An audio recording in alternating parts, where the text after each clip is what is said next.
अब्युजकै कुराकानी गरौँ होइन अलिकति I like to jump towards substance abuse होइन सब्सटेन्स अब्युजमा अफकोर्स त्यो म आफै पनि एउटा सब्सटेन्स अब्युजर हो पहिला होइन मैले I abused cigarettes I abuse nicotine a lot होइन एकदमै नै त्यो युज र अब्युजै गरेँ मैले होइन कम्प्लिटली होइन फर इयर्स एन्ड इयर्स होइन एकदम माइनर होला त्यसलाई त्यो एकदम माइनर रूपमा लिन्छ होला होइन एउटा सिगरेटलाई होइन तर सबसे एडिक्टिभ र सबसे इजिली एक्सेसेबल होइन जसले चाहिँ अफकोर्स इट प्लेज विथ यो ब्रेन केमिकल्स होइन एन्ड एक्सेप्टेबल एक्ज्याक्टली होइन एन्टायर सोसाइटीमा यो एकदमै नर्मल हाम्रोमा त झनै एकदमै नर्मल रूपमा लिइन्छ होइन अफकोर्स मैले बारम्बार भनेको छु कि बेच्नु अगाडि अलिकति केही न केही यसमा पनि केही न केही चाहिँ अलिकति त्यो एउटा एज लिमिटेसन राख्न सक्यो भने फेरि भने मैले अर्को जेनेरेसनलाई होइन र त्यो त्यस पछिको जेनेरेसनलाई मोस्ट प्रब्ली हेल्प हुन्छ होला भनेर होइन जसरी न्युजिल्यान्डले गरेको छ आजको दिनमा होइन अब त्यो आउला कतै न भन्दै गरेपछि त बल्ल हुन्छ नि होइन सो एक्सेप्टेबल भनेर हजुरले भन्नुभयो होइन कति ड्रग्स छन् जुन अफकोर्स सोसाइटीमा त त्यो हुँदै हुँदैन त्यो गर्नै हुँदैन भन्ने पनि छ तर सोसाइटीमा अभाइलेबल छ त्यसलाई त्यो युज गरिन्छ त्यो युज गरेर धेरैजना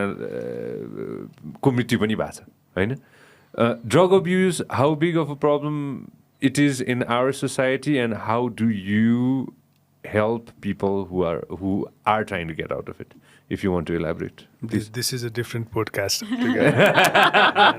We can go for a day for it. A huge topic to discuss about actually. Something very close to me, Madhera conversations. I think drug use ko problem चाहिँ नेपालमा is substantial. छ डेटाहरू पनि भन्न सक्छु म तर let's not make it very complex चुरोट र रक्सीको हिसाबमा कुरा गर्नुहुन्छ भने दुइटा ठुलो स्टडी भएको छ स्टेप स्टडी भनेर नेपालीहरू लगभग 5 जनामा 1 जना चुरोट खान्छ 5 हो कि 4 है I be wrong with statistics र रक्सीको पनि लगभग 3-4 मै छ माउन्टेन कन्ट्री हो कल्चरको हिसाबले खान्छ सो इट्स देयर हार्ड ड्रग्सको हिसाबमा कुरा गर्दा अहिले नेपालभरि injectable drug user heroin cannabis यसमा नजोडौँ क्यानाबिस त अझ ब्रड होला लगभग नेपालमा गभर्मेन्टको स्ट्याटिस्टिक्स अनुसार 1,30,000 चाहन्छन् त्यसमा 75% व्यक्ति 30 वर्षभन्दा कम भनेपछि imagine how many youths are using it right this is hard drugs hard drugs यसमा सिगरेट एल्कोहल र क्यानाबिसलाई हामीले हालेनौँ ओके राइट क्यानाबिस अलिअलि हालेका छौँ तर क्यानाबिसको स्टार्ट चाहिँ again that's another podcast topic cannabis is so common now young people हाम्रो प्र्याक्टिसमा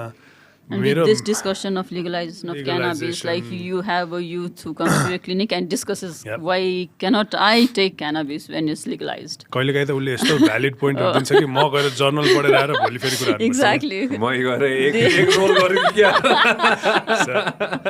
So the problem is huge हैन प्रब्लम बढी नै रहेछ र यसलाई चाहिँ पब्लिक हेल्थ पर्सपेक्टिभबाटै लिनुपर्छ यसमा पनि अगेन अघिकै कुराहरू रिलेट हुन्छ क्या why do young people use drugs एउटा त हामी कौतूहल प्राणी हो जे नगर भने त्यही गर्छौँ अनि एडोलेसेन्ट एज ग्रुपमा risk taking behaviour peer influence त्यही स्टोरी हो first use is usually experimental मजा आयो you use it as a recreation over time it becomes an addiction right so generally एडोलेसेन्टमा चाहिँ हामीले काम गर्दा चाहिँ it's a very important phase in regards to drug abuse र डिपेन्डेन्सको आउटकम के किनकि हुने पनि यही बेला हो र यही बेला इन्टरभिन गर्न सक्यो भने लङ टर्म आउटकम पनि हामीले प्रिभेन्ट गर्न सक्छौँ यसमा पनि रोल पेरेन्ट्स र teacher school should screen for drug use र म त टिचर भन्दा पनि पेरेन्ट्स भन्छु पेरेन्ट्स आर इन डिनायल मेरो छोराले ड्रग्स त गर्नै सक्दैन डक्टर अनि parents take it in a moral perspective आफ्नो फेलियर कि मेरो छोराले ड्रग खायो बर्बादै भयो होइन किन हामी त्यो सोसाइटीमा छौँ of course we should also understand कि बाउ आमाको सिभी लेख भन्यो भने छोराछोरीको फोटो देखाउने हो we live in that society right so take that as a personal failure अनि dumped into rehab homes without proper intervention support without listening to them why they are using drugs same story अघि नै भनेको किन खाइरहेछ के कारण खाइरहेछ कहिले खायो कोसँग खायो कस्तो कस्तो चिज खायो त्यो खाने परिस्थिति के थियो फ्रस्ट्रेसन के थियो हैन I think all of this comes back to the way of communication क्या होइन वी डोन्ट कम्युनिकेट जस्तो लाग्छ कि मलाई हाउस होल्डमा होइन कम्युनिकेसन इज सो डिफिकल्ट कि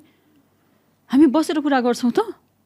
मलाई यस्तो भइरहेछ भनेर so just to add just to interrupt Sagun saying this is it all comes back to communication how you communicate आफ्नो मनको कुराहरू भन्न सक्ने सुन्न सक्ने communication is just not only talking नि त इट्स अबाउट लिसनिङ अल्सो होइन सो त्यो गर्न सकेन त्यो गऱ्यो भने गाह्रो हुन्छ सो डम अनि त्यसपछि अर्को प्रब्लम यङ पर्सनमा they not able to say no तपाईँले मलाई अफर गर्नुहुन्छ आई क्यानट से नो अनि खायो अनि देन त्यो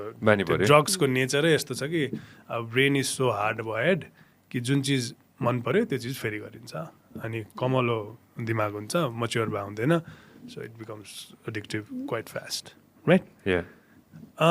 मलाई चाहिँ अब यसमा there is a lot that I can talk about problem के छ भने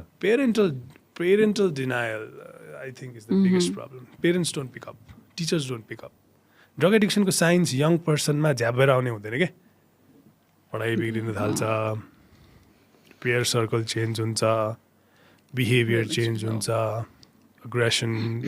एज अ प्याटर्न आउँछ डिफाइन्ड बिहेभियर्सहरू स्टार्ट हुन्छ एन्ड देन बायोलोजिकल रिदम्सहरू इटिङ ड्रिङ्किङ प्याटर्न्सहरू चेन्ज हुन थाल्छ होइन स्कुल रिफ्युजल एकदम इमर्जेन्सी हाम्रो लागि हुन थाल्छ अनि पिपल जस्ट भनौँ न पेरेन्ट्सहरूले चाहिँ त्यसलाई स्केप गोड चाहिँ मोबाइल धेरै खेलेर भए हो पढाइमा ध्यान नदिएर भए हो टिचरले राम्रो टाइम दिएन त्यो प्रब्लम्स त्यसरी प्रेजेन्ट हुन्छ and by the time they actually come up with hard core drug use इन्जेक्टै हान्ने अथवा हेरोइनै पुल गर्ने भइसक्दा त इट्स अलरेडी सो लेट कि अब त्यहाँ त अब professionals like us we should step in अनि इन्टरभिन गर्नु पऱ्यो ट्रिटमेन्ट generally early beginnersहरूलाई it's not so sophisticated. It's a lot of counseling, motivational interviewing भन्छ हामी तर if it's reached to a level of dependence, I think specialist care, psychiatrist would be the right person. नेपालको केसमा is very important. I know there are people that disagree on that. They say कि rehab homes लानुपर्छ तर sometimes I am not against rehab again, but sometimes it can be a ground for a bigger experiment. Yeah, so good. I was saying that I'm not against rehab भन्दाखेरि चाहिँ नि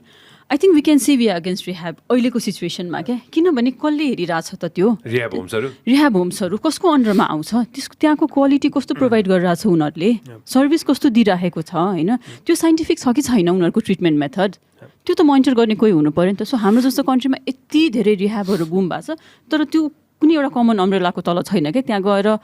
हेर्ने मान्छे त्यसलाई एउटा ऊ गर्ने हुन्छ नि निरीक्षण गर्ने राइट वेमा छ छैन भने सो आई थिङ्क म चाहिँ भन्नु सक्छु होला र तिमीले पनि भन्नुपर्छ जस्तो लाग्छ कि वी आर अगेन्स्ट इट कि यो लेभलमा चाहिँ नि सरी टु से द्याट तर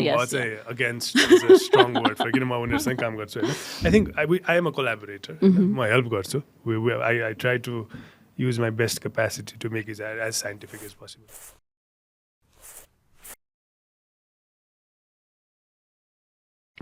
This program is brought to you by Vyas Studios. Thank you very much for supporting the podcast so far. And if you want to see more content, more shows, then make sure that you subscribe to our channel.